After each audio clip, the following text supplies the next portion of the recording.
Assalamualaikum warahmatullahi wabarakatuh. Asyhadu an la ilaha illallah wa asyhadu anna Muhammad Rasulullah sallallahu alaihi wasallam. Kalimat syahadat tersebut itu apabila kita ucapkan, kita sudah hafal dan sangat gampang untuk kita ucapkan. La ilaha illallah Muhammad Rasulullah, itu kalau kita ucapkan, kita lantunkan, kita zikirkan, itu sangat gampang kita ucapkan. Kita ingat, dunia selalu senantiasa berpasang-pasangan. Ada kosong, ada isi. Ada siang, ada malam, ada laki-laki, ada perempuan, ada luar, ada dalam, ada atas, ada bawah. Ada hal-hal yang sangat berpasangan. Lalu pasangan daripada syahadat asyhadu an la ilaha illallah wa asyhadu anna Muhammad Rasulullah dan kalimat la ilaha illallah. Sebenarnya kalimat tersebut itu kalau kita mau merenung dengan seluruh pengetahuan dan ilmu-ilmu yang kita pelajari, ini sangat jelas menjelaskan tentang eksistensi Allah. Allah itu sampai detik sekarang, mulai dari zaman peradaban ribuan tahun sebelum Masehi sampai detik sekarang ini, Allah itu merupakan perdebatan yang sangat sengit untuk ditemukan titik core-nya tentang Allah, tentang Tuhan. Bisa ditilik, setiap pemilik agama, setiap sekte, setiap pemilik kepercayaan, keyakinan yang ada di muka bumi, itu Allahnya, Tuhannya itu divisualkan dengan apapun keyakinan-keyakinan yang mereka miliki.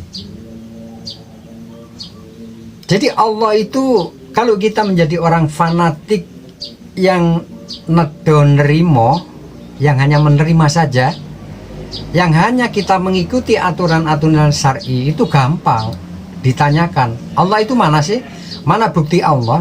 Itu bukti Allah itu ya ciptaan alam semesta seisinya, seluruh ruang kosong dengan seluruh isinya, itu adalah bukti adanya Allah. Padahal ini kalau dibahas secara ilmiah, secara ilmu sains, ini gugur. Yang menjadikan seluruh ciptaan di muka bumi ini adalah akibat terjadinya yakni hukum Big Bang, yakni peledakan alam semesta pada miliaran tahun yang lalu.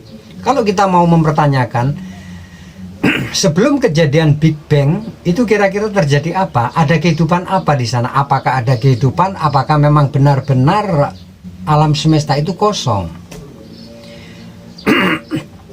Lalu penjelasan-penjelasan ilmiah yang saya yakin teman-teman tahu, saya jelaskan di sini secara singkat dan mudah diterima. Saya nggak menjelaskan tentang tentang proton, neutron, tentang atom, inti atom, tentang kuark, tentang sel, tentang partikel-partikel dari dimensi kuantum. Nggak saya jelaskan ke arah sana, tapi saya jelaskan yang gampang diterima. Jadi Allah mulai dulu sampai detik sekarang ini, Allah itu merupakan perdebatan yang sangat wah bagi saya, untuk yang saya pahami. Ada yang mengatakan Allah itu kuark, ada yang mengatakan Allah itu akas, ada yang mengatakan Allah itu esensi murni, ada yang mengatakan Allah itu sumber energi asal muasal kehidupan. Kalau kita menjadi orang awam, orang syariat, nerimo itu iya wae, anggenge mawon. Tetapi bagi para penuntut ilmu, bagi para penuntut ilmu sejati yang tidak memiliki kepuasan di dalam hati kita untuk tahu tentang segalanya,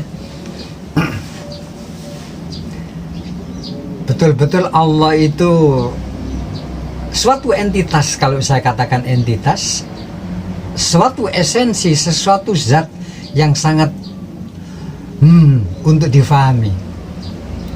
Sampai ada kata-kata akulah sang aku, kata beliau Al-Halak. Apa yang diaturkan juga oleh Kanjeng Sesti Jenar.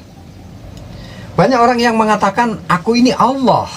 Banyak yang mengatakan demikian, aku Allah katanya. Makanya terkadang di dalam diam saya, banyak orang-orang yang mengaku nabi, banyak orang-orang yang mengatakan Nabi Muhammad dengan sinis begini ini bla bla bla bla bla. Kalau menurut saran saya, itu tanggung. Kalau masih ngomongi Rasul begini-begini, Rasul bukan Nabi akhir ini itu tanggung. Kalau kita menjadi orang hidup itu, kalau kita mau menjadi diri kita, jangan pernah tanggung-tanggung dalam kehidupan. Jangan pernah mengaku Nabi, jangan pernah mengaku kita itu sebagai Imam Mahdi. Jangan kita pernah mengaku hal-hal yang hanya anak buahnya Tuhan. Kalau kita mau mengaku, berdiri dengan tegak, sampean ngomong, aku Allah.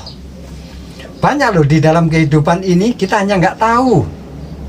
Banyak orang-orang yang mengaku dirinya, tubuh fisik dengan roh yang menyatu ini, itu Allah, itu banyak sekali. Makanya kalau di dalam kehidupan, nggak usahlah kita itu komentar-komentar yang kualitasnya rendah. Berkomentarnya yang kualitasnya itu langitan. Contohnya tadi, aku ini Allah, ngomong kayak gitu. Jadi kalau suatu saat nanti di kehidupan ini ada orang mungkin mengaku Imam Mahdi, ada orang mungkin mengaku Dajjal, ada orang mungkin mengaku bla bla bla bla bla bla, senyum aja kita melihat seperti itu. Kecuali ada orang mengaku berdiri tegak, mengaku aku Allah. Ya bagi orang-orang yang sudah memahami, tidak akan pernah terkecoh oleh akuan lisan. Itu hanya bagian dari persepsi-persepsi.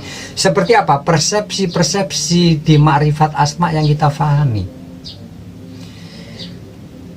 Benang merahnya untuk memahami Allah, apapun tentang keimanan, keyakinan panjenengan tentang Allah, dengan dasar dan barometer ilmu yang panjenengan fahami, panjenengan fahami Allah dengan yang sudah panjenengan yakini. Nggak usah panjenengan dengarkan sana sini yang merapuhkan keimanan panjenengan, jangan. Allah itu sudah matur di dalam Al-Quran. Aku Allah, kata Allah, aku Allah, itu tergantung prasangka manusia. Bagaimana prasangka manusia tentang aku? Kalau manusia berprasangka Allah yang duduk di Sidratul Muntaha, di Mustawa, di kerajaan gelap gulita, itu pandangannya ke sana, monggo, kata Allah. Kalau manusia itu berpersepsi, berprasangka Allah itu duduk di kursi, goyang-goyang, lalu melihat para makhluknya dari atas sana, itu monggo. Kalau orang meyakini Allah itu esensi, lalu keyakinan kita di situ, itu monggo. Kalau orang mengatakan Allah itu kosong, bla bla bla bla bla, itu monggo, itu keyakinan panjenengan, itu iman panjenengan. Nikmati iman panjenengan, nikmati kepercayaan panjenengan, nikmati keyakinan panjenengan. Untuk apa? Untuk mengekspresikan segala bentuk ibadah dan ketaatan kita kepada Allah.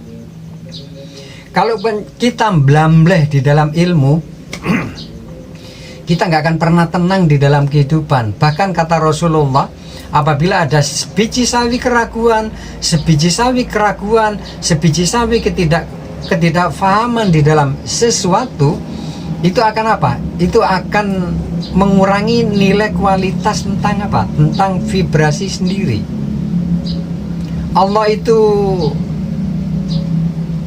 suatu esensial yang sangat wah bagi saya dan bagi para jenengan. Sifat Bismillahirrohmanirrohimnya jelas, sifat Asmaul Husnanya sangat jelas. Jadi fahami Allah, fahami Tuhan menurut keyakinan panjenengan. Kalau panjenengan menerapkan ilmu demikian, selesai nikmat kita di dalam hidup. Tetapi kalau kita itu seperti yang saya sebutkan tadi, maka kita akan memiliki keraguan yang sangat tinggi.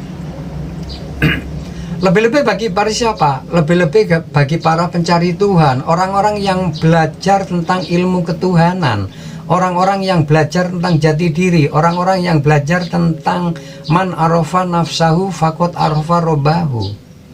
Jangan keburu puas untuk mempelajari, untuk menelaah tentang jati diri dan Allah. Jangan keburu-buru kita menunjukkan taring kita beracak pinggang kepada siapapun, kita songol di dalam omongan. Jangan. Suatu saat kalau panjenengan sampai tingkatan yang lebih tinggi dari yang kita fahami, panjenengan akan sangat malu. Tetapi Semua itu adalah proses kehidupan. Apapun yang terjadi di dalam kehidupan kita, kita pernah menjadi orang baik, kita pernah menjadi orang buruk, kita pernah menjadi pecundang di dalam kehidupan. Saatnya nanti panjenengan akan tahu, itu adalah proses evolusi untuk sampai di dalam titik kesadaran yang tertinggi. Saya berdoa untuk para teman, para sahabat, semoga menjadi orang-orang yang betul makrifat, yang betul-betul mengerti tentang makna mahabbah, makna cinta, makna sembah, makna sujud kepada Allah.